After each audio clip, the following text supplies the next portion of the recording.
आज की इस प्रेस कॉन्फ्रेंस में जो 11 साल के ट्रांसफॉर्मेटिव गवर्नेंस के लिए बुलाई गई है और उसके बारे में जल शक्ति मंत्री आदरणीय CR पाटिल जी आप सबको संबोधित करेंगे, उसमें आपका स्वागत है। इस अवसर पर हमारे साथ मौजूद हैं secretary department of water resources, river development and Ganga reservation Shrimati Debashree Mukherjee ji, secretary department of drinking water and sanitation under ministry of Jal Shakti Shri Ashok K Meena ji, और of course honourable minister Shri CR Patil ji. सबसे पहले मैं मंत्री जी से अनुरोध करूंगा कि वे मीडिया को संबोधित करें, उसके पश्चात आपके प्रश्नों के उत्तर दिए जाएंगे। आपसे अनुरोध है कि अपने प्रश्न के पहले अपने संस्थान का नाम और अपना परिचय अवश्य दें। आदरणीय मंत्री जी, आपसे अनुरोध है कि मीडिया को संबोधित करें।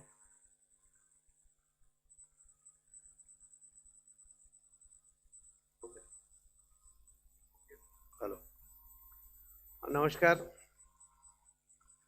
माननीय प्रधानमंत्री श्री नरेंद्र मोदी जी के 2014 से 11 साल के अंदर जो सेवा सुशासन जो हमने देखा है, उसके आधार पर हम कह सकते हैं कि 11 साल में जो इस देश का प्रोग्रेस हुआ है वो पिछले सालों में कभी नहीं हुआ, उससे भी ज़्यादा प्रोग्रेस इस दिनों में हमें दिखता है। हर तरह से जो हमारी आर्थिक व्यवस्था 2014 में 11वें नंबर पर थी और हम 5वें नंबर पे आए हैं और हम चौथे नंबर की तरफ आगे बढ़ रहे हैं। ये कभी हमने कल्पना भी नहीं की थी, उस तरह का एक काम हुआ है। अंतरिक्ष के अंदर भी चंद्रयान को सफलतापूर्वक वहाँ लैंड करवाने में जो हमारे साइंटिस्टों को प्रोत्साहित किया गया और सरकार की ओर से जो मदद की गई, उसकी वजह से ये भी एक बहुत बड़ा काम हुआ है। आप देखेंगे कि सर्वांगीण विकास की अगर बात होगी तो उसके अंदर महिला हो, युवा हो, हर सेक्टर के लोगों को, किसानों, सबको कुछ ना कुछ मिलना चाहिए। ये पहली सरकार है कि जिन्होंने 11 साल में सभी सेक्टर के लोगों को कुछ ना कुछ देने की कोशिश की है और सफलतापूर्वक उसको दिया भी है। जो किसान, उनको आज तक उनके लिए स्पेशल कभी कोई योजना नहीं बनी थी।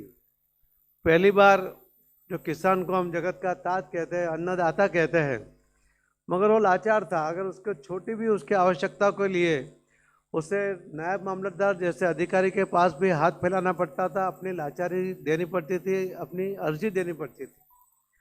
माननीय प्रधानमंत्री मोदी जी ने कहा कि किसान अन्नदाता है, उसका सम्मान होना चाहिए और इसीलिए बिना कोई एप्लीकेशन, बिना कोई लाचारी दिखाए सीधा उसके बैंक अकाउंट में हर साल 3 हफ्ते में 6,000 रुपया उसका जमा होने लगा, जो कभी उसने मांगा नहीं था।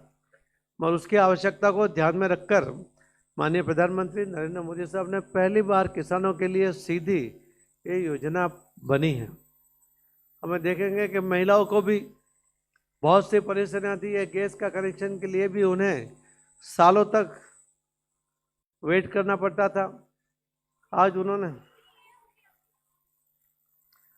हम देख रहे हैं कि करीब करीब सभी महिलाओं को गैस का कनेक्शन मिला है और उसके कारण जो धुआं का प्रॉब्लम होता था, और मैं उसके मजबूरियाँ नहीं गिनाता हूँ, मगर एक कनेक्शन की वजह से उनका जीवन सुखद भी हुआ है।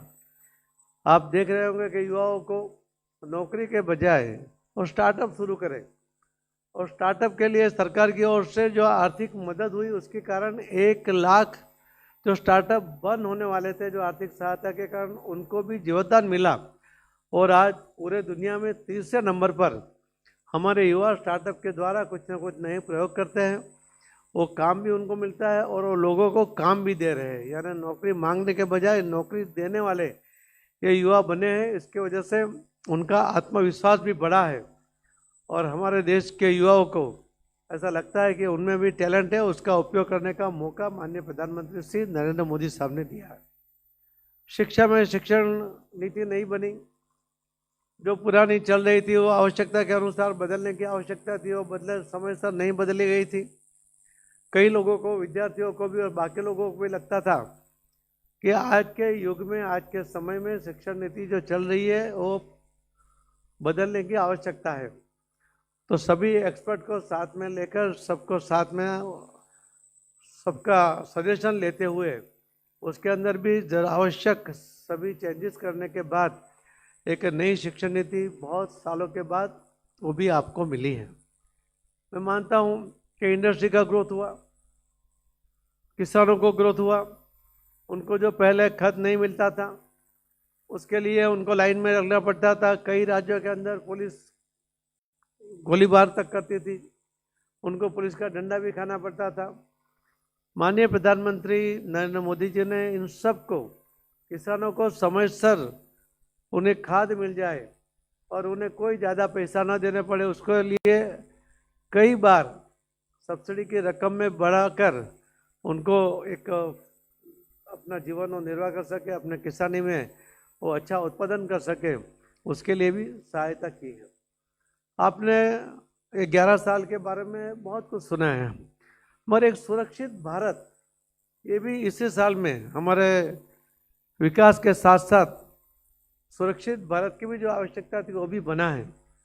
आपने देखा होगा कि पहले कांग्रेस के समय के अंदर करीब उनके समय में 57 बड़े हमले हुए, उसके अंदर जो अटैक हुए उसके अंदर बहुत बड़ा नुकसान भी हुआ, मगर हम सिर्फ विरोध करते थे, पाकिस्तान का नाम तक नहीं लेते थे और चुपचाप बैठ जाते थे। और देश के लोगों भी निराशा थी, उनको लगता था कि कुछ कर नहीं रहे तो कोई अपेक्षा भी नहीं करते थे।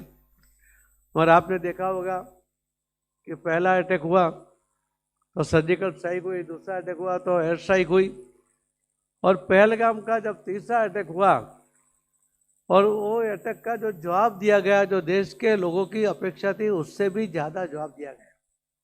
अटैक का जवाब तो दिया, मगर साथ में तीनों अटैक की जो विशेषता रही कि पहला अटैक में 3 घंटे का टाइम तय हुआ था, 2.5 घंटे में ऑपरेशन खत्म हुआ, हमें कोई डैमेज नहीं हुआ। एयर स्ट्राइक में भी करीब 2 घंटे का टाइम हुआ था, वो भी 1.5 घंटे में ख़त्म हो गया, कोई नुकसान नहीं हुआ। और पहलगाम के जवाब में भी 30 मिनट का टाइम था, मगर 22 मिनट में पूरे पाकिस्तान को घुटनों पर बल ला दिया और पूरी दुनिया ने देखा कि भारत अब जवाब दे सकता है। और जवाब भी कैसे दिया कि हमारे ही देश में उत्पादित शस्त्र उसके द्वारा ही परफेक्ट निशान करते हुए जो किया, उसके अंदर एक और भी ध्यान में रखा गया कि कोई लोगों के ऊपर कोई उनको नुकसान ना हो, जहाँ लोग रहते हैं ऐसे एरिया में कोई मिसाइल ना पड़े, उसका भी ध्यान रखा गया। कोई सैनिकों के ऊपर भी हमला नहीं हुआ, क्योंकि उनको ये जवाब देना था आतंकवादियों के लिए, और आतंकवाद को ख़त्म करने का टारगेट लेकर जो चल रहे थे उसी लिए उसी को टारगेट लेकर चले। उसके बाद भी पूरा आप देख रहे हो कि आज पूरी दुनिया ये देख रहे हैं कि भारत कितना शक्तिशाली हो गया है, अपने ही आयुध निर्माण के साथ उन्होंने शक्ति प्राप्त कर ली है। यानी हर तरफ से हम देखेंगे तो 11 साल के अंदर की इतनी सब विशेषताएं हैं, और इसी के कारण देश के लोगों में भी एक विश्वास भी बढ़ा है, सरकार के ऊपर भी विश्वास बढ़ा है। ये एनडीए की सरकार में जिस तरह से काम हुआ है उस लोग अभी देखते भी है और उसको स्वीकार भी करते हैं, और उनकी अपेक्षा भी बढ़ते जा रही है। इसी के साथ हमारे मंत्रालय के अंदर भी आप देखेंगे इतने सालों के अंदर, 11 सालों के अंदर कई चेंज आए। पहले जो 2 डिपार्टमेंट अलग अलग थे उन दोनों को एक किया गया, जल शक्ति मंत्रालय एक करके बनाया गया। उसके अंदर भी स्वच्छता के लिए जो पहली बार 11.5 करोड़ से ज़्यादा और टॉयलेट बने। पूरे देश में इतने सालों में लोगों के लिए टॉयलेट की व्यवस्था भी नहीं थी। अगर हम विकसित भारत बनाना चाहते हैं 2047 तक, और आज प्राथमिक जो आवश्यकता है लोगों के टॉयलेट की, अगर वो भी हम नहीं दे पा रहे तो विकसित भारत नहीं बन सकता। और उसी के कारण पहला टारगेट जो किया गया और जो पूरा भी किया गया, उसके अंदर भी अभी मॉडल टॉयलेट बना के उनके अंदर और सुविधा बढ़ाने की कोशिश भी हो रही है, उसके ऊपर भी बहुत अच्छा काम चल रहा है। जल जीवन मिशन में भी जैसे हर महिला को गैस का कनेक्शन मिला, उसी तरह हर घर में नल से जल देने की योजना बनी। और इसका फायदा क्या हुआ, 25 लाख महिला जो रोज पानी लेने के लिए जाती थी, उनका 2.5 करोड़ घंटा रोज का बचा, और उनको जाने आने में जो समय लगता था, उनको जो बोझ उठाना पड़ता था, उसमें से उसको मुक्ति मिली। वो जो पानी लाती थी उसकी कोई क्वालिटी वो जो चेक नहीं कर सकती थी, जो भी पानी उनको अवेलेबल था वो पानी लेते थे। पानी से ही सबसे ज़्यादा रोग होते हैं, उसके कारण रोग भी होते थे। मगर नल से जल देने से जो क्वालिटी पानी मिला, उसके कारण करीब 8 लाख करोड़ रुपए लोगों के जो खर्च होते थे दवाइयों के लिए, इंजेक्शन के लिए, वो भी उसके अंदर बचत हुई है। और ये अच्छा पानी मिलने के कारण करीब 4 लाख बच्चों की जान भी बचा पाए हैं। जो SBM में भी वही हुआ, स्वच्छता में भी 3 लाख बच्चे जो डायरिया में, वो हर साल करीब 60,000 बच्चे की मौत होती थी। वैसे पहले ही 5 साल के अंदर 3 लाख बच्चों की जान बचा पाए। ये WHO का रिपोर्ट है, ये मोदी साहब की सरकार का रिपोर्ट नहीं है, कोई थर्ड पार्टी ने जिसकी विश्वसनीयता है, जो पूरे दुनिया के सभी देशों के ये सर्वे करने के बाद उनके फिगर आते हैं, उसके अंदर इन्होंने ये सब फिगर दिए हुए हैं। तो महिलाओं के लिए भी ये काम बहुत बड़ा काम हुआ। उसके कारण सभी की जो तंदुरुस्ती में दवाइयाँ का खर्च होता था, बिन जरूरी दवाइयाँ शरीर में जाती थी, उनके कारण अनेक प्रकार के रिएक्शन आने के या कुछ नुकसान होने की संभावना थी। मनुष्य शरीर के लिए वो अनावश्यकता ऐसी दवाएं जो जाती थी वो भी बंद हो गई। आज जल जीवन मिशन में हम अभी तक जो 12 करोड़ प्लस 3 करोड़ ऐसे 15 करोड़ तक पहुँचे हैं। 4 करोड़ घरों में और पानी देने का बाकी है, वो काम भी चल रहा है, और 28 तक वो काम भी पूरा करने के लिए हमें माननीय प्रधानमंत्री जी की ओर से पूरा सपोर्ट मिल रहा है। और इस बार भी करीब पूरे हमारे मंत्रालय को 99.501 करोड़ रुपया जो ग्रांट मिला है, ये सर आज तक का सबसे ज़्यादा ये ग्रांट हमें इस बार भी मिली है। जल जीवन मिशन के लिए भी उसके अंदर 67,000 करोड़ वो उसके लिए आवंटित किया गया है। तो भी एक बहुत बड़ा काम इसके अंदर भी चल रहा है। नमामि गंगा के जरिए भी आप देखेंगे कि गंगा की हालत क्या थी, आज धीरे धीरे नदी की हालत चेंज हो रही है। आज पानी नहाने जैसा हो गया है, आने वाले दिनों में पीने जैसा हो जाए, उसके लिए भी हम काम कर रहे हैं। उसके ऊपर STP लगाए, STP चल भी रहे, उसका मॉनिटरिंग भी हो रहा है। आप कुंभ के अंदर भी करोड़ों लोग आए, फिर भी आप देखेंगे उनको जो ठीक पानी मिलने की जो आवश्यकता थी, वो राज्य सरकार के साथ मिलकर हमारे मंत्रालय के अधिकारियों ने पूरी कोशिश की और सफलतापूर्वक वो काम भी वो कर पाए हैं। हम हर सेक्टर में जो भी काम है, जैसे डैम है, डैम सेफ्टी 1 बनाया है, उसके द्वारा भी डैम को अगर कोई मेंटेनेंस की आवश्यकता है समय पर वो हो जाए, उसके भी चिंता हम कर रहे हैं, उसके ऊपर भी काम हो रहा है। एक सबसे बड़ा काम जो अभी हुआ था वो था जल संचय जन भागीदारी से जन आंदोलन में परिवर्तित करने के लिए माननीय प्रधानमंत्री श्री नरेंद्र मोदी साहब ने एक आह्वान किया था। 6 सितंबर 2024 को उन्होंने वर्चुअली आह्वान जब किया था, उसके बाद करीब 8 महीने के अंदर अभी तक हमने 31 मई तक 27,42,000 ये स्ट्रक्चर खड़े किए थे, और आज तक हमने करीब 32 लाख स्ट्रक्चर ये खड़े किए हैं। इसमें छोटे भी स्ट्रक्चर है, बड़े भी है, और इसके द्वारा बहुत जो पानी संचय करने के लिए जो हमारे पास बारिश होती है करीब 4,000 BCM, हमारी आवश्यकता है 1120 BCM की। हम विकसित भारत तक जाएंगे तो हमारे पास 1180 BCM की आवश्यकता रहेगी। मगर हम आज जो जल संचय कर सकते हैं, हमारी जो कैपेसिटी है वो सिर्फ सब मिलाकर 750 BCM की ही है। उसके अंदर हमारे पास करीब जो 6,500 अलग अलग छोटे बड़े डैम हैं वो भी आ जाते हैं, उनकी कैरिंग कैपेसिटी भी सिर्फ 250 BCM है, उसको मिला के 750 BCM की है। और डैम बनाने में 25 साल लगते हैं, 25,000 करोड़ से ज़्यादा पैसा लगता है। और जो बड़ी नदियों पे डैम बनना चाहिए वो बन भी गए या बन भी रहे, तो हमारे पास बहुत ज़्यादा नदियाँ भी नहीं बची कि उसके ऊपर हम बड़ा डैम बना पाएंगे। और इसीलिए ये जल संचय के लिए अगर हम ज़मीन में पानी उतारते हैं तो उससे बहुत बड़ा फायदा होगा। चीन और अमेरिका ये दोनों दोनों मिलाकर जो पानी ज़मीन से खींचते हैं, उनसे भी कई गुना ज़्यादा पानी हमारे देश में हम हर साल खींच रहे हैं, मगर हम उसके अंदर कोई डिपॉजिट नहीं करते हैं। उसके कारण जल स्तर नीचे चला गया है, पानी की क्वालिटी बिगड़ रही है। इस बार जब 32 लाख स्ट्रक्चर बने हैं और जहाँ जहाँ बारिश हुई है वहाँ उसका परिणाम तुरंत भी देखने को मिला है।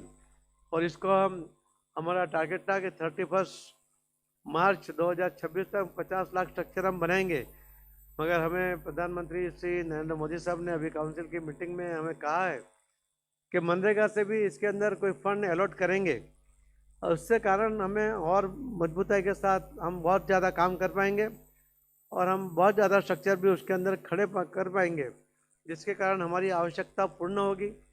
जल संचय, जो डैम बनते हैं तो कैनाल से पानी जाता है तो कहाँ तक जाकर रुक जाता है, जो अगल बगल के जो फार्मर है उनको ही फायदा होता है, वही किसानों को फायदा होता है। मगर हम गांव में जो पानी बह कर निकलता है उसको खड्डे से नाले में, नाले से नदी में, नदी से दरिया में जाता है, उसको अगर हम वही खड्डे में रोक ले, उसको ज़मीन में उतार देते हैं तो गांव के कुएं, गांव के बोरिंग में उसका पानी जलस्तर ऊपर आ जाता है। जो खेतों में भी हम बोर भी करते हैं और 4x4x6 का एक खड्डा करके एक सोर्स बनाते हैं, तो एक बीघा में उसका एक बारिश में 3-4 लाख लीटर पानी वो ज़मीन में उतर जाता है। अगर ज़मीन ज़्यादा है, ज़मीन ज़्यादा खड्डे कर लेंगे तो और ज़्यादा पानी ज़मीन में उतरेंगे। जो बनासकांठा जिला है, जो 150 डार्क जोन के जिले, उसमें से सबसे बड़ा जिला ये बनासकांठा गुजरात का है, और हम कोशिश कर रहे हैं कि इसको ये साल और अगले बारिश तक हम उसको डार्क जोन से बाहर निकाल देंगे। इस किसानों ने वहाँ पर साथ में मिलकर उन्होंने 28,000 स्ट्रक्चर, आधा पैसा उन्होंने खुद सहयोग किया और आधा पैसा डेयरी ने किया। उस तरह से वो स्ट्रक्चर बन रहे, 20,000 स्ट्रक्चर बन गए हैं। और अभी मुझे तो कल बताया गया था कि 35,000 स्ट्रक्चर का टारगेट उन्होंने बढ़ा लिया है।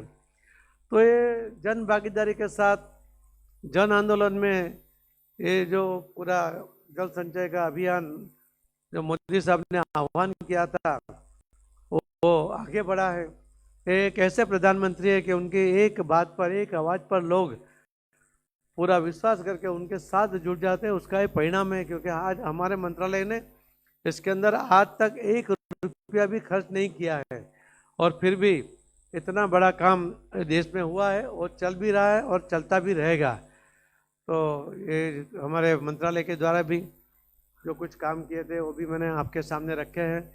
11 साल की उपलब्धियाँ, उसमें से कुछ पॉइंट मैंने आपके सामने रखे हैं, क्योंकि वो हैमरिंग होता रहेगा, रिपीट होते रहे होंगे आपके पास, इसके लिए मैंने आपका टाइम उसमें नहीं लिया। मगर 11 साल के काम, विकास के, सेवा की प्रवृत्ति करने के कारण ही देश के अंदर एक अच्छा सुखदमय वातावरण बना है। न कोई हल्ला है, न कोई गुल्ला है, कोई जगह पर कोई आंदोलन नहीं चल रहा है, क्योंकि सबको अपने अपने सेक्टर में जो चाहिए वो समयसर उसको उपलब्ध हो, इसके लिए केंद्र सरकार की ओर से राज्यों का सहयोग करते हुए ये काम आगे बढ़ रहा है। धन्यवाद। धन्यवाद सर। अभी हम प्रश्न लेंगे जिसके उत्तर हम मंत्री जी देंगे। तो सबसे पहले नंबर 2 नंबर, माइक लीजिए। पाटिल साहब, मेरा सवाल आपसे सिंधु जल को लेकर के है। जो पाकिस्तान के साथ भारत ने जो सिंधु जल समझौता रद्द किया है, और इसको लेकर के भारत सरकार की क्या तैयारियां है? क्या सिंधु जल से इस समय पाकिस्तान को पानी छोड़ा जा रहा है, और छोड़ा जा रहा है तो इसको हम कब तक पूरी तरह से रोकने में कामयाब हो जाएंगे, और इस समझौते को कब तक रद्द माना जाएगा? आप जल मंत्रालय के मंत्री के साथ बात कर रहे हो और भारत सरकार का प्रश्न पूछ रहे हो। जो भारत सरकार ने निर्णय किया है, माननीय प्रधानमंत्री जी ने निर्णय किया है कि ये जल संधि जो थी उसको एबेंस में रख दिया गया है। अभी उसके ऊपर कुछ भी हो नहीं रहा है, मगर पहले भी आपको बताया गया था कि कोई अच्छा होगा, देश को फायदा होगा। Thank you sir. 236 अपना और नाम और परिचय जरूर दें। सर सुनील सर बोल रहा हूँ, लोक भारती पेपर से। आपने पानी तो सबको दिया, हर घर जल वगैरह, तो जल स्तर जो गिर रही है उसके लिए सरकारी स्तर पे क्या हो रहा है? प्राइवेट पे तो आपने बताया है, सरकारी स्तर पे क्या हो रहा है? सरकारी स्तर पे क्या हो रहा है यानी जल स्तर को मेंटेन करने के लिए सरकारी स्तर पे क्या काम हो रहे हैं? नल से जल की बात कर रहे हो, तो नल से जल तो सरकार की ओर से बढ़ रहा है। सरकार स्टेट गवर्नमेंट के साथ उनको सहयोग, आर्थिक सहयोग करते हुए, टेक्निकल उनको सहयोग करते हुए ये प्रोजेक्ट चल रहा है। और अभी तक पहले जो 3 करोड़ कनेक्शन लोगों ने लिए हुए थे या कुछ सरकार ने दिए होंगे स्टेट के, 12 करोड़ सेंट्रल गवर्नमेंट के सहयोग के साथ बने। कुल 15 करोड़ ऐसे कनेक्शन दिए गए जहां सफलतापूर्वक अभी पानी दे रहे हैं, और 4 करोड़ घरों में जो भी बाकी है वो भी हम 28 तक उसको भी पूरा कर लेंगे। तो ये सरकार के सहयोग के साथ ही हो रहा है, दोनों सरकार, स्टेट और सेंट्रल गवर्नमेंट। उसके से काम ऐसे देखा जाए कि पानी देना ये स्टेट का काम होता है, फिर भी इतने सालों में लोग पानी से वंचित थे, इसीलिए केंद्र सरकार में माननीय प्रधानमंत्री मोदी साहब ने उस आर्थिक सहयोग करके इतनी बड़ी रकम देकर ये काम जल्दी से खत्म हो उसके लिए काम।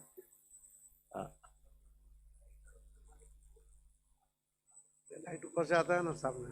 पाटिल साहब, मैं पायल मेहता हूँ नेटवर्क 18 से। आपने अभी कहा जी, कि जो बोलिए जल संचय का जो कार्यक्रम है, आपने कहा कि सरकार का एक भी पैसा खर्च नहीं हुआ। तो अमूमन इस पूरे स्कीम में अभी तक जो भी हुआ है उसमें कितना खर्च आया और वो खर्च कैसे फंड हुआ है? पहले जो जल संचय, जन भागीदारी और जन आंदोलन की जो बात है, मैंने पहले भी कहा कि हमारे मंत्रालय से एक भी रुपया खर्च नहीं हुआ, मगर कई जगह पर कलेक्टरों ने मनरेगा में से भी कुछ लिया, मगर बहुत ज़्यादा पैसा कोई न कोई एनजीओ उसने CSR फंड से दिया। किसी ने, जो PM साहब ने कहा था कि कर्म भूमि से मातृभूमि के लिए कुछ करना चाहिए, और सूरत के जो राजस्थान में रहने वाले व्यापारी थे उन्होंने राजस्थान में 1,60,000 स्ट्रक्चर खड़ा करने की जवाबदारी ली थी। मध्य प्रदेश में 35,000 स्ट्रक्चर, और बिहार में 10 जिले में सभी गांव में 4 स्ट्रक्चर बनाने का वो संकल्प किया था। आज 2.5 लाख से ज़्यादा स्ट्रक्चर व्यापारियों ने राजस्थान में बना दिए हैं। राजस्थान तीसरे नंबर पे आ गया पूरे देश में। मध्य प्रदेश में भी आज वो पहले दूसरे नंबर पे चल रहा है, और बिहार में भी काम चल रहा है। तो हमारे मंत्रालय से रुपया नहीं गया, मगर जो लोगों का पैसा लगा है उसका टोटल हम उसको ले रहे हैं कि कितना, कहाँ से कितना पैसा लगा। क्योंकि ये जो स्ट्रक्चर बने हैं वो स्ट्रक्चर हमारे वेबसाइट पर डालने के लिए जो एक्सेस है वो सिर्फ कलेक्टर के पास है, इसीलिए वो वेरीफाइड रखने के लिए ही पहले से ये सिस्टम बनाई थी। और जहाँ पर वो बनाते हैं स्ट्रक्चर तो पहले बिफोर आफ्टर का फोटो लगता है, किसने कौन कर रहा है उसका नाम, एड्रेस, मोबाइल नंबर वो लगता है। उसके बाद वो जो स्ट्रक्चर का फोटो आता है या वीडियो आता है उसमें कितने डेप्थ में किया, कितना पैसा लगा, उसका लोकेशन के साथ वो वेबसाइट में कलेक्टर अपने अधिकारी से वेरीफाइड करके ही आता है। तो उसमें कितना खर्च हुआ है वो भी सभी कलेक्टर से वो पूछा। और हमने भी एक नियम बनाया है कि अलग अलग प्रकार के जो 11 स्ट्रक्चर है उसमें मिनिमम या मैक्सिमम कितना पैसा खर्च हो सकता है, उसके आधार पर हम उसका सर्वे भी कर रहे हैं। वो भी कुछ दिनों में पूरा लोगों ने कितना पैसा लगाया, बहुत बड़ा पैसा वो लोगों ने लगाया है, उसका फिगर आपके सामने आ जाएगा। ठीक है, अगला एक एक फ्लैंक से पूछेंगे, हम सबको लेंगे। राइट साइड में लास्ट 167 सबको लेंगे। सर नमस्ते, मेरा नाम अखिलेश शर्मा है, NDTV से। आपने नमामि गंगे का जिक्र किया, कहा कि काम चल रहा है, पानी अभी नहाने लायक हो गया है, जल्दी ही पीने लायक भी हो जाएगा। एक प्रश्न यमुना नदी को लेकर भी है जो दिल्ली से होकर गुजरती है। ये एक बड़ी चिंता का विषय रहा है कि यमुना कब साफ होगी, क्या इसके लिए भी कोई काम किया जा रहा है? अखिलेश जी, यमुना पूरे देश की नज़र उसके ऊपर है। गंगा सफाई होने के कारण भी अपेक्षा भी है। स्टेट में मुख्यमंत्री जी के साथ माननीय गृह मंत्री जी अमित भाई शाह साहब के साथ भी हमारी मीटिंग हुई है। हमारे सेक्रेटरी ने उसके लिए एक प्लान बनाया है कि कौन क्या करेगा, स्टेट क्या करेगा, हमारा मंत्रालय क्या करेगा, वो जवाबदारी भी तय हो गई है। और उसके ऊपर काम शुरू भी हो गया। आपने देखा होगा कि 48 किलोमीटर में जो जल कुंभी थी वो 45 दिन में निकालने के लिए हमने एक टारगेट लेके चले थे। एक एआई बेस जो बोट लगाई थी, और उसके कारण आज आप देखेंगे कि वहाँ पर पूरी जलकुंभी, जो पहले नदी दिखती नहीं थी, पानी दिखता ही नहीं था, आज पूरा वो भी क्लियर हुआ है। उसकी क्वालिटी में चेंज लाने के लिए उसके ऊपर भी काम हुआ है। उसके अंदर हम चाहते हैं कि पहले पहले तबक्के में पहले उसको जो गंदगी है वो साफ किया जाए, उसके 1.5 साल के बाद पानी नहाने जैसा हो जाए, और उसके बाद 1.5 साल में वो पानी पीने जैसा हो जाए। और उसके लिए जो अलग अलग कदम उठाने हैं वो उसके ऊपर काम चल रहा है। आपको इस समय पर ही उसका रिजल्ट देखने को मिलेगा। Thank you. 11। Thank you sir. नमस्कार मंत्री जी, मैं इधर आपके ठीक सामने। लेफ्ट साइड में, हाँ। लेफ्ट साइड में कोई बात हाँ, नहीं सर, है, मेरे- मेरा तो मैं- आंख पे लाइट आती सर है। मेरे 2 सवाल हैं आपसे। और पहले एक तो पूछो। हाँ, सर ये जो जल संधि है, सिंधु जल संधि, और जिसको लेकर आपने जवाब भी दिया, लेकिन मेरा सवाल ये है सीधा कि पाकिस्तान की ओर से कितनी चिट्ठी मंत्रालय को भेजी गई हैं और कितनी बार उन्होंने गुहार लगाई है कि जल संधि पर पुनर्विचार किया जाए जो निलंबित की गई है। दूसरा ये सर कि जो हिमाचल में बाढ़ आई है, बादल फटे हैं, जल विद्युत परियोजना बाधित हुई है, मजदूर वही हैं, ताज़ा स्टेटस क्या है? देखिए, पाकिस्तान चिट्ठी लिखे ये स्वाभाविक प्रक्रिया है। एक दूसरे को चिट्ठी लिखना, जवाब देना, ये सब चलता रहता है, मगर चिट्ठी लिखने से कोई इसके ऊपर कोई काम आगे नहीं बढ़ा है। तो कोई एविडेंस पर रखा है, उसके ऊपर कोई भी हम कुछ नहीं कर सकते, क्योंकि वो माननीय प्रधानमंत्री मोदी साहब ने वो निर्णय किया हुआ है। हरियाणा की जो बात आप कर रहे हो कि उसके अंदर कोई डैमेज हुआ है, तो उसकी इंफॉर्मेशन मेरे पास अभी नहीं है, और वो लेकर आपको दे देंगे। अच्छा, हिमाचल का, और हिमाचल की पूरी इंफॉर्मेशन नहीं है, और लेकर आपको जल्दी से देने की कोशिश करेंगे। 3। मैं आऊँगा एक 3। अपना नाम और परिचय दें जरूर। सर, मैं हरिकिशन हूँ इंडियन एक्सप्रेस से। जी हरकिशन जी। सर, पिछले महीने आपकी सरकार ने एक बड़ा कदम उठाया, अभूतपूर्व कदम। 100 टीमें गठित की। जल जीवन मिशन में जो भी राज्यों में शिकायतें मिली हैं, जो भी अनियमितताएं वहाँ पर हुई हैं, उस काम के जांच के लिए, इंस्पेक्शन के लिए, ग्राउंड इंस्पेक्शन के लिए टीम्स भेजी गई। तो अब 1 महीना लगभग होने को है, तो क्या आपको उनकी रिपोर्ट्स मिलना शुरू हो गया है, और क्या हरिकिशन उसमें जी, आपने तो रिपोर्ट्स इसके में ऊपर रुझान आया है? बहुत बड़ी स्टोरी बना ली थी आपने, पूरा उसके अंदर बहुत डिटेल में भी आप गए थे। इसके अंदर करीब 119 टीमें बनी थी डीआरडीओ की ओर से, हमारे मंत्रालय के अधिकारी और नीति आयोग के साथ मिलकर जो 119 टीम बनी थी, उसमें से 111 टीमों ने अपना सर्वे का काम ख़त्म कर लिया है। करीब 89 टीमों ने अपना रिपोर्ट भी सबमिट कर दिया है, और उसके ऊपर अभी काम चल रहा है। बाकी के लोगों का भी रिपोर्ट मुझे लगता है कि 30 तारीख तक आ जाने की संभावना है। करीब 92% जो टीम गई थी उनका रिपोर्ट अभी सबमिट हो गया, 8% बाकी है।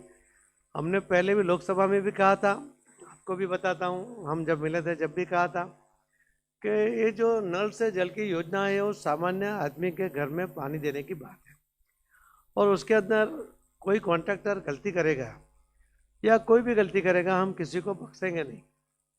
ये बात स्वयं हमने स्पष्ट कर दी थी, और उसी का परिणाम है कि टीमें बनी, चेक भी हुआ, और जहाँ भी पूर्तता करनी हो पूर्तता करने के लिए भी स्टेट गवर्नमेंट को भी बोला गया है कि जहाँ नल है, जल नहीं है, ऐसी कोई भी कंप्लेंट नहीं आनी चाहिए। अगर सोर्स कम पड़ गया है तो नया सोर्स स्टेट गवर्नमेंट अपने पैसे से खर्च बनाए और उनको पानी जो किल्लत है वो पूरी करे, ऐसा भी उनको बताया गया है। और इसका पूरा रिपोर्ट आते ही आपको पता चली जाएगा कि क्या हुआ है, अच्छा ही होगा। 279। आप पूछिए, नाम और परिचय दीजिए। पाटिल साहब नमस्कार, मैं प्रदीप कुमार हंसिंडे से। जल जीवन मिशन में जमुना सफाई हो रहा है कि नहीं हो रहा है, मैं उस चीज में नहीं जा रहा हूँ, मैं ये चीजों में जा रहा हूँ। 11 साल तक जमुना सफाई नहीं हुई है। दिल्ली गवर्नमेंट को आपने कितना पैसा दे रहे वो भी नहीं जानना चाहता हूँ, मैं सिर्फ इतना मैं जानना चाहता हूँ जमुना की जो हाल है उसको कितना बेहतर किया जा सकता है। कितना बेहतर किया जा सकता है, बेहतर किया जाए। देखो, यमुना नदी की स्थिति आपको पता है, शायद सबसे प्रदूषित नदियों में ये जो इतना पार्ट है दिल्ली का, उसको गिना जा सकता है। उसके अंदर जो 2 नाले आते हैं, उसका फोर्स आप देखोगे पानी का, वो गंदा पानी का नहीं बोल सकते उसको, गंदा पानी का, कि उसको भी वहाँ ट्रीट करने के लिए भी नहीं रोका जा सकता। उसके अंदर करीब 102 से ज़्यादा छोटे छोटे नाले आ रहे हैं, उसके ऊपर एसटीपी बना के वो ट्रीट करके ही पानी जब वो बड़े 2 नालों पे छोड़ेंगे तो ही वो उसका काम होगा। इस नदी के अंदर लोगों ने बहुत सा कचरा डंप किया है, कोई बिल्डिंग टूटी उसका भी कचरा डंप कर दिया है, प्लास्टिक है, वो सब निकालने के लिए और पूरी योजना बनी है। हम आपको इतना, जो मैंने अभी भी कहा कि पहले वो स्वच्छ दिखने लगे, फिर वो नहाने जैसा पानी हो जाए और पीने जैसा हो जाए, उसका टाइम पीरियड भी आपको बताया है। तो बेहतर नहीं, अति बेहतर हो जाएगा और ये टाइम के साथ हो जाएगा, इतना मैं आपको कह सकता हूँ। 137।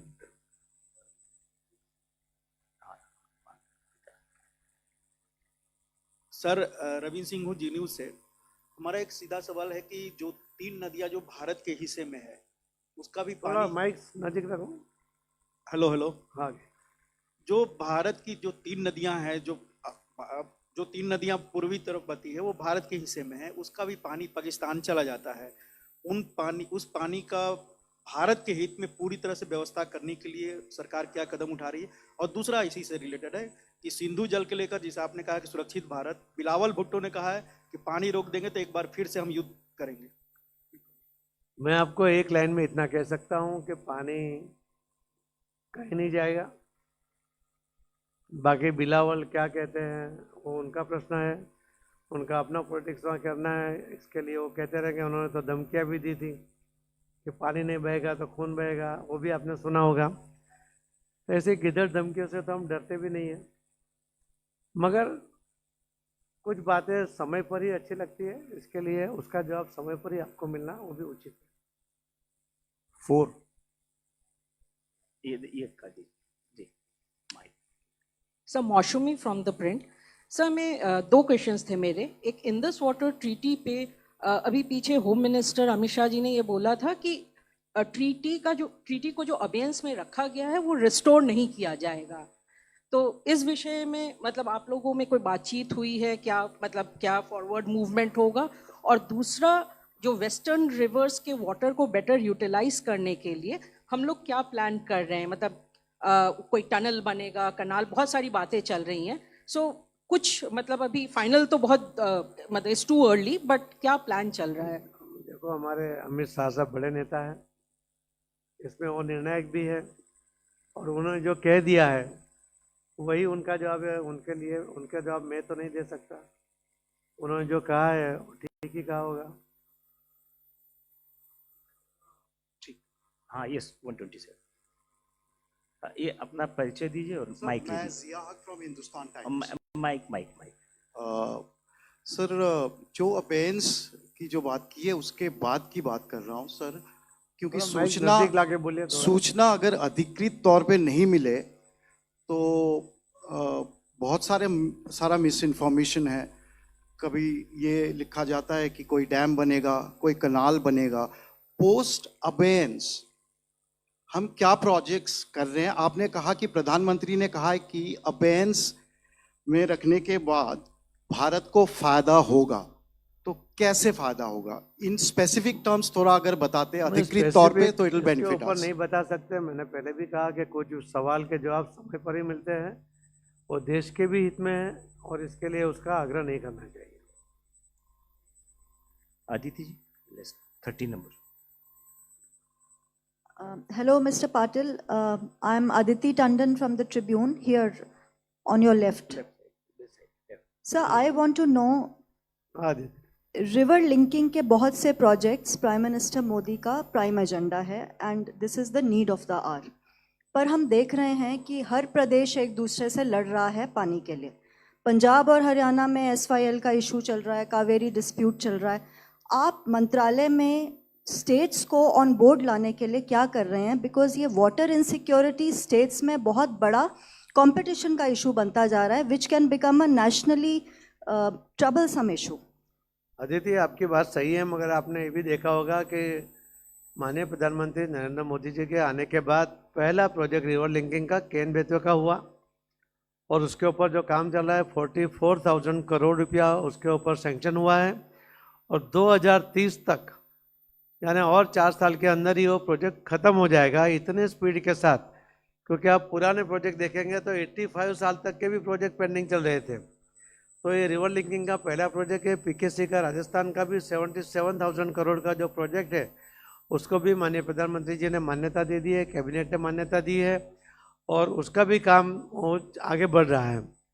ये जो पंजाब और हरियाणा की जो बात है उसके अंदर भी सुप्रीम कोर्ट ने भी कुछ ऑर्डर्स किए हुए हैं, और उसके ऊपर दोनों के साथ बैठकर काम करने के लिए हम जो कमेटी बनी है, जो जल शक्ति मंत्रालय के मंत्री को उसमें कमेटी में लिया है, जवाबदारी दी है, हम उनको साथ में बैठकर जो सुप्रीम कोर्ट के निर्देश के अनुसार उसके ऊपर काम करके सॉल्यूशन लाने की दिशा में आगे बढ़ेंगे।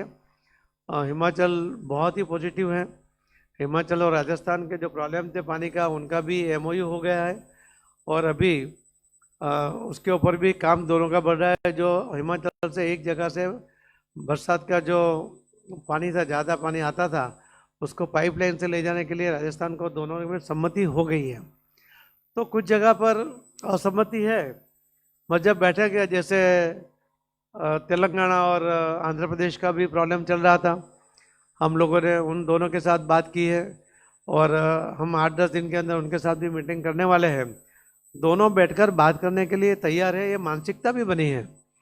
तो सबको बिठाना तो पड़ेगा, क्योंकि पानी एक बड़ा पॉलिटिकल इश्यू भी होता है। इसके लिए हर स्टेट को भी अपना निर्णय करने में थोड़ा टाइम भी लगता है, थोड़ी हिचकिचाहट भी होती है, मगर फिर भी रास्ता निकल रहा है, और जल्दी से अच्छा रास्ता है इसके अंदर निकलेगा। जो रिवर लिंकिंग की जो योजना के कारण बहुत अच्छा फायदा सबको मिलेगा। और Sir, Jacob Koshi from the Hindu newspaper.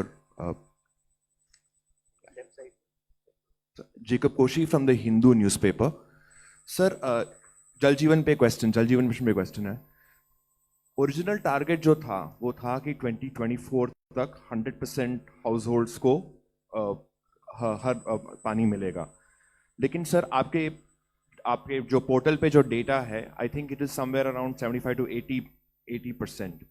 ये भी sir it is based on self certification by states ने खुद कहा है कि ये हमारा है। लेकिन सर मैंने भी रिपोर्ट किया, और पिछले डेटा ये है कि जो एक्चुअली जो ग्राम पंचायत वगैरह का जो सेल्फ सर्टिफिकेशन प्रोसेस होता है, अगर वो जब अकाउंट किया जाए तो एक्चुअल जो क्रेडिटेड विलेजेस है वो बहुत कम है। I mean nearly half of what is claimed. तो सर, और अभी आपका टारगेट भी 2028 हो चुका है। तो सर आप हमें एक ब्रॉड ओवरव्यू दे सकते हैं कि ये डिलेज किस कारण हुए हैं, और ये जो कितना हम माने रिगार्डिंग ये सेल्फ सर्टिफिकेशन, और ट्रू पिक्चर क्या है regarding the coverage of full house hold connections. Thank you. देखिए, जब योजना बनी थी उस टाइम का जो टारगेट था वो तो शायद करीब करीब वो अचीव हो गया है। ये जो इतने सालों में जो नए मकान बने और कई जगह सर्वे में थोड़ी बहुत गलतियां रह गई, उसके कारण ये नए 4 करोड़ मकान बने। ये तो प्रक्रिया है, चलने वाली प्रक्रिया है। नए मकान बनते रहेंगे, नई डिमांड आती रहेगी। मगर हमने 31 मार्च 2024 तक जो हमारे पास टोटल डिमांड आई स्टेट से, उसके आधार पर ये फिगर है। मगर अगर पहले जब योजना बनी थी उस टाइम का अगर आप फिगर देखेंगे तो ये करीब अचीव हो गया है। ये भी आप वेबसाइट पे भी आपको देखने को मिलेगा। तो लेट नहीं हुआ है, नई नई डिमांड आने के कारण इसको हुआ है। और जो प्रोसेस है वो प्रोसेस भी पूरा करने में कई बार जब उन्होंने ग्राउंड वाटर के आधार पर उन्होंने स्कीम बनाई होगी, वहाँ पानी कम पड़ गया होगा तो उनको सरफेस वाटर लाने के लिए भी नए सिरे से प्लान करना पड़ा होगा, नया सोर्स ढूंढना पड़ता है।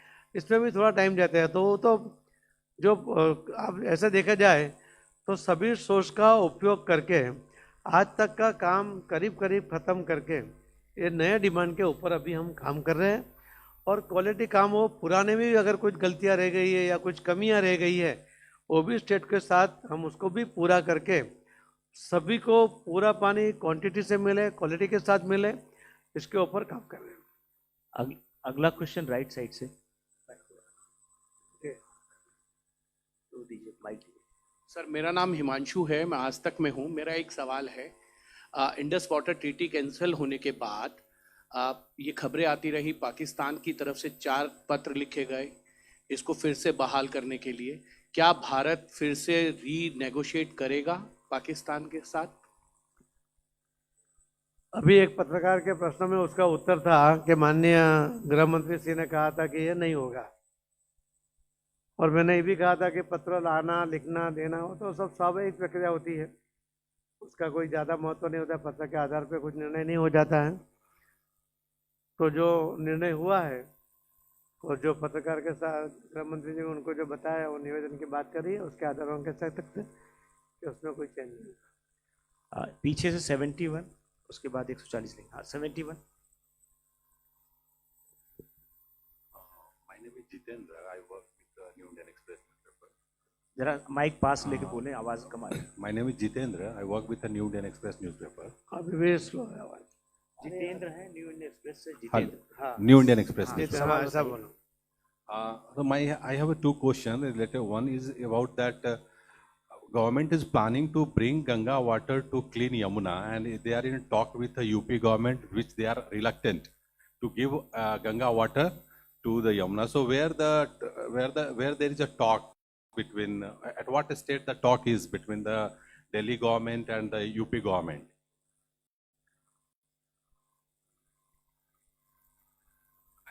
और टेक्निकल फिजिबिलिटी क्या है उसके ऊपर काम चल रहा है। अगर वो ठीक है तो माननीय गृह मंत्री जी ने कहा है कि मैं सीएम यूपी से भी बात कर लूँगा। जो भी सोर्स से पानी आता है वो लाकर यमुना में डालकर यमुना को पुनर्जीवित करना है, ये टारगेट के साथ चल रहे हैं। ये फिजिबिलिटी उसी के अंदर हम उसको चेक कर रहे हैं। The second question is about that Ganga water treaty which is going to expire next year. So where there is a talk, there is a discussion among the your ministry that the government is going to change this treaty, something like that. वो तो बांग्लादेश के साथ है, international level पे जो निर्णय होगा उसके आधार पे हम आगे बढ़ेंगे। Thank you. नहीं, हम आएंगे, आपके पास भी आएंगे। अभी 649। अच्छा कोई बात, इसके बाद आप नहीं। सर मैं विकास चंद्र हूँ न्यूज नेशन चैनल से। मेरा सवाल है सर कि जल संचय के लिए तो बहुत सारी जानकारी आपने दी, लेकिन अपने देश के कई सारे ऐसे राज्य हैं जो बाढ़ से बहुत ज़्यादा परेशान रहते हैं। हर साल बाढ़ से बहुत ज़्यादा तबाही मचती है, खासतौर पे आप पूर्वी उत्तर प्रदेश, बिहार, पश्चिम बंगाल आगे बढ़ते चले जाएं तो इसको लेकर के कि बाढ़ से परेशानी कम हो, बर्बादी कम हो, उस पर नियंत्रण हो सके, क्या कुछ अभी तक हुआ है सर? देखिए, बाढ़ नदी है तो बाढ़ आनी है, और एनक्रोचमेंट होता है उसके कारण नुकसान होता है, और उसके कारण कई बार नदी दिशा भी बदल देती है। तो इसीलिए हमारे सेक्रेटरी तो कहती है कि नदी से लोगों को दूर ले जाओ या लोगों से नदी को दूर लेके जाओ। तो लोगों को ही लेके जाना पड़ेगा। उसके लिए अलग अलग जगह पर प्रयोग हो रहे हैं कि जहाँ भी, जैसे सूरत में हुआ, बड़ौदा में विश्वामित्र नदी में लास्ट साल में जो बड़ी बाढ़ आई थी, तो वहाँ पर भी अभी लोगों को वहाँ से दूर लेके जा रहे हैं। तो बाढ़ का नियंत्रण हो, उसके अंदर उसकी डेप्थ बढ़ानी हो नदी की, या ड्रेजिंग करने की आवश्यकता हो, वो सभी के ऊपर काम करके बाढ़ से कोई तकलीफ ना हो, नुकसान ना हो, उसके ऊपर भी काम हो रहा है। जो जल संचय की बात है, तो उसके अंदर बारिश के कारण भी कई पानी अगर वो ज़मीन में उतरता है तो जो बाढ़ के लिए नदी में जाने वाला पानी कम होता है। उसका एक जीवंत उदाहरण सूरत में मिला। पहले 2 दिन पहले 10 घंटे में 12 इंच बारिश हुई, मगर फिर भी 3-4 घंटे के अंदर ही 70-80% रोड खोल दिए गए थे, पानी निकल गया था। मगर पूरा जो जल संचय के स्ट्रक्चर वहाँ सिटी में 6000 बने थे, वो पूरे पानी से भर गए। और उसके बाद जो कंटिन्यू बारिश आई, उसकी वजह से थोड़ा पानी का भराव यानी जल वहाँ रहा, मगर बाढ़ नहीं आई। तो ये हर उपाय, एक उपाय से कुछ भी काम नहीं होगा, हर उपाय करने पड़ेंगे, और उसके ऊपर हम बहुत सीरियसली काम कर रहे हैं कि बाढ़ ना आए तो ना आए, बाढ़ से कोई नुकसान ना हो। बाढ़ से क्या फायदा हो सकता है उसके ऊपर भी काम करना है। 140 उसके बराबर, 140, 140। नमस्कार क्या मंत्री जी, लेफ्ट साइड मैं इधर ऊपर पीछे, हाँ जी बताइए। आपका लेफ्ट साइड ऊपर। हाँ ठीक है, देखिए। हाँ बोल लो। हाँ सॉरी, मैं संदीप शौर्णकार बोल रहा हूँ वर्तमान न्यूज़पेपर से। ये बंगाल का one of the largest newspaper है। मेरा 2 क्वेश्चन है। एक तो तीस्ता एग्रीमेंट लेके हमेशा बांग्लादेश, गवर्नमेंट ऑफ इंडिया और गवर्नमेंट ऑफ वेस्ट बंगाल में एक प्रॉब्लमेटिक सिचुएशन होता है, उसका लेटेस्ट सिचुएशन क्या है, कब नेक्स्ट मीटिंग होने वाला है वाटर शेयरिंग लेके? और सेकेंड, अभी तो बांग्लादेश की पॉलिटिकल जो सिचुएशन है वो ठीक नहीं है, वो कोई निर्णय करने की अवस्था में देश की वहाँ की स्थिति नहीं है। तो कब होगा, तुरंत होगा कि नहीं होगा, वो तो मुझे भी बताना मुश्किल है। फिर भी जब भी वहाँ सिचुएशन ठीक हो जाएगी, स्टेबल हो जाएगी, तो उसके ऊपर आगे बढ़ेंगे। और सेकेंड क्वेश्चन है, ये साउथ बंगाल में घाटाल मास्टर प्लान है जो गवर्नमेंट ऑफ इंडिया ने अप्रूव किया था, बट पिछले कई सालों से काम बंद पड़ा है। गवर्नमेंट ऑफ इंडिया एक पैसा भी नहीं दे रहा है। सो स्टेट गवर्नमेंट भी बोल रहा है और लोकल एमपी भी बार बार पार्लियामेंट में क्वेश्चन कर रहा है। सो लेटेस्ट सिचुएशन क्या है, कब पैसा देंगे, काम शुरू होगा? Thank you. पश्चिम बंगाल के सरकार को हमारे मंत्रालय से बोला गया है कि आप कहीं से फंड लेना चाहते हो तो वहाँ पर हम सपोर्ट करें। वर्ल्ड बैंक से लेना चाहे और कोई जगह से लेना चाहे तो उसको सपोर्ट करेंगे। नहीं देता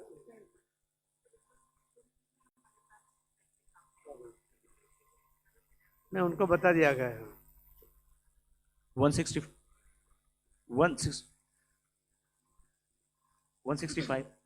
मंत्री जी नमस्ते, मेरा नाम विनीता पांडे है, मैं एशियन एज डेक्कन क्रॉनिकल की सीनियर एडिटर हूँ। मेरा सवाल जम्मू कश्मीर से है। जम्मू कश्मीर के चीफ मिनिस्टर ने कुछ समय पहले तुलबुल नेविगेशन प्रोजेक्ट को रिवाइव करने की बात की थी, उस पर क्या मैम कोई काम शुरू हुआ है? देखिए, अभी कोई एक मुख्यमंत्री क्या वहाँ डीपीआर बन रहा है, मगर कोई निवेदन कर देगा, उसके आधार पे जवाब देना मुश्किल है। हमारे यहाँ एक प्रोसेस चलती है, सरकार की ओर से डीपीआर आता है, हमारे यहाँ सैंक्शन होता है, फिर वहाँ जाता है, फिर स्टेट गवर्नमेंट टेंडरिंग करता है, वो पूरी प्रक्रिया है उसकी।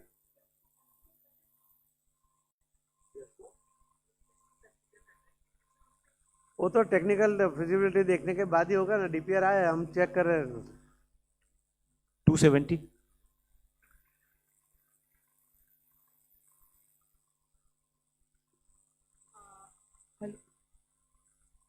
मेरा प्रश्न मंत्री जी आपसे ये है,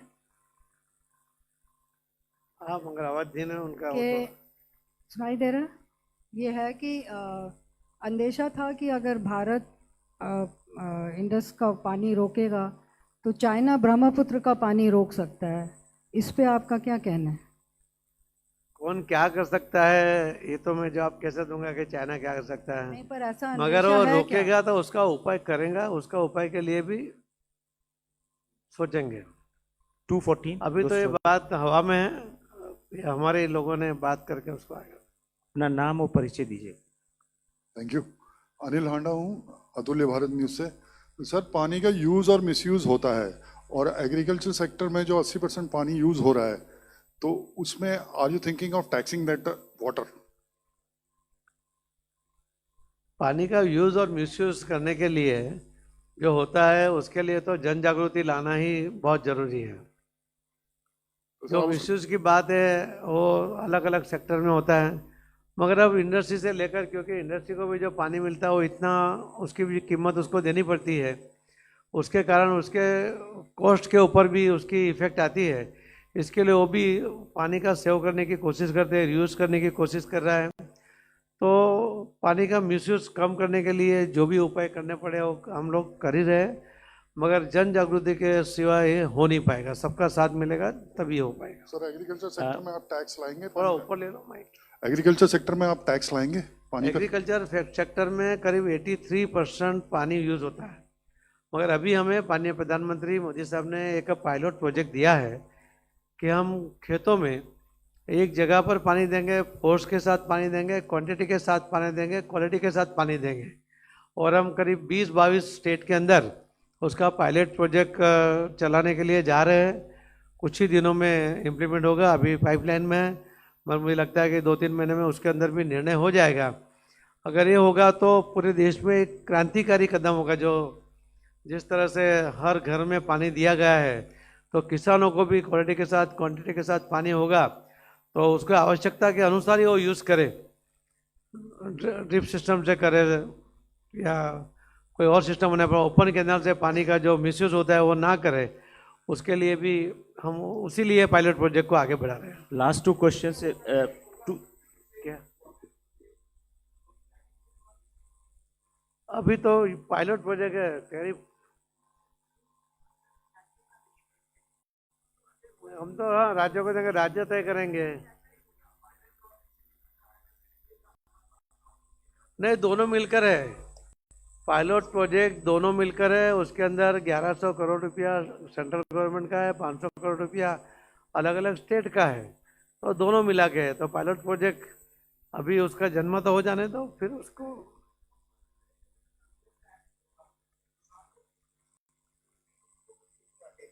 वाटर डिमांड ड्रिवन देखो, ये पानी फिर देना, उसको मेंटेन करना, ये सब जवाबदारी स्टेट गवर्नमेंट की है। स्टेट गवर्नमेंट वो निर्णय करेंगे उसको क्या करना है, कैसे करना है।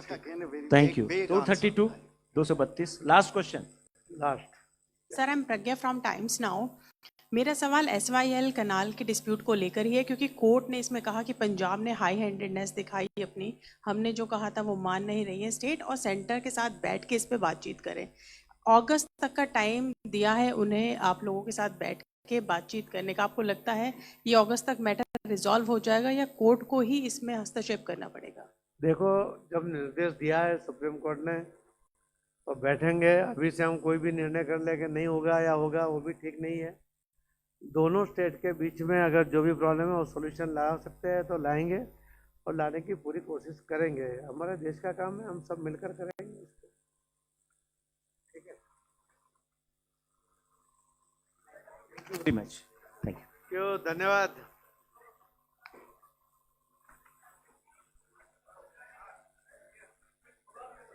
हाँ, क्या नहीं चला? छोटा नहीं ना, सबका आ गया।